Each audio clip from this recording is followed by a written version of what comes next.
Ito na ang latest ng Mix Topics, mainit na showbiz ganap.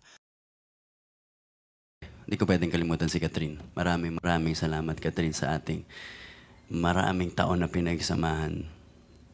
You know, hindi mawawala sa puso ko ang magaganda nating memories at ating mga adventures at journeys na pinagsamahan. Thank you very much. Sa katatapos lang na contract signing ni Mr. Daniel Padilla sa Star Magic, talaga namang inabangan siya ng kanyang mga tagahanga, pati na rin ang kanyang mga bashers dahil sa unang pagkakataon kasi ngayon lang lalabas si Daniel sa publiko ng opisyal after ng breakup nila ni Miss Catherine Bernardo. Nag-live ang Star Magic para sa contract signing nga ni Daniel at matyagang naghintay ang mga tagahanga ng Supreme Idol Mr. Daniel Padilla habang nag-aabang ang mga fans at mga netizens. Nagkakagulo naman sa comment section ng live ng Star Magic kung saan iniri ang contract signing ni Mr. Daniel Padilla. Si Robby Domingo naman ang naging host ng contract signing ni Daniel Padilla at ang naging title ng live ng Star Magic ay #Forever Kapamilya Daniel Padilla.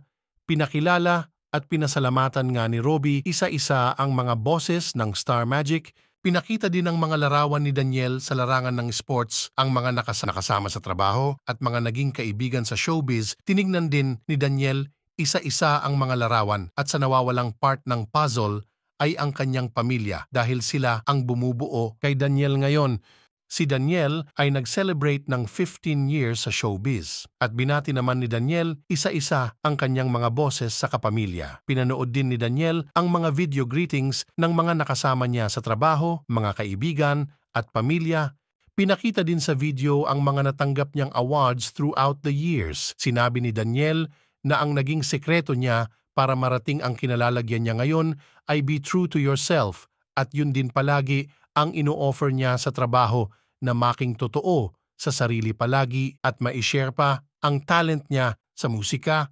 Nagpasalamat din si Daniel sa mga nakatrabaho niya at mga nanatiling endorsements niya throughout the years. Sinabi din ni Daniel na grateful and thankful siya sa lahat ng blessing na nare-receive niya at patuloy pa daw siyang tutulong sa kanyang kapwa dahil ito ang way niya to give back to the community. Bumati din si Miss Maricel Soriano kay Daniel. Dito ibinahagi niya na gusto niyang makatrabaho si Daniel sa future projects niya. Bumati din si Senator Robin Padilla at ang kanyang amang si Romel Padilla. Sa mensaheng ibinigay ng pamilya ni Daniel, ang sagot naman ni Daniel tungkol dito ay i-enjoy lang ang buhay, mag-spend pa siya ng more time sa pamilya at makasama pa ng mas matagal ang kanyang pamilya at enjoy life to the fullest. Yung daw muna ang focus niya sa ngayon and minding own business. Biniro din ni Mr. Carlo Katigbak si Daniel sa kanyang mensahe na parehas silang matigas ang ulo at nagtawanan sila dahil sa birong ito ni Mr. Carlo Katigbak. Nagpasalamat din siya sa nai-contribute ni Daniel sa kanila.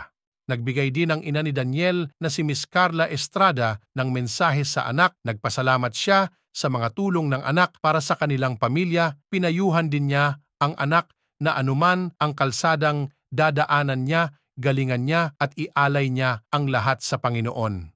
Sa huli ay nagbigay naman ng mensahe si Daniel sa mga taong nagbigay ng video message sa kanya, sa kanyang pamilya at sa mga nakasama niya sa showbiz.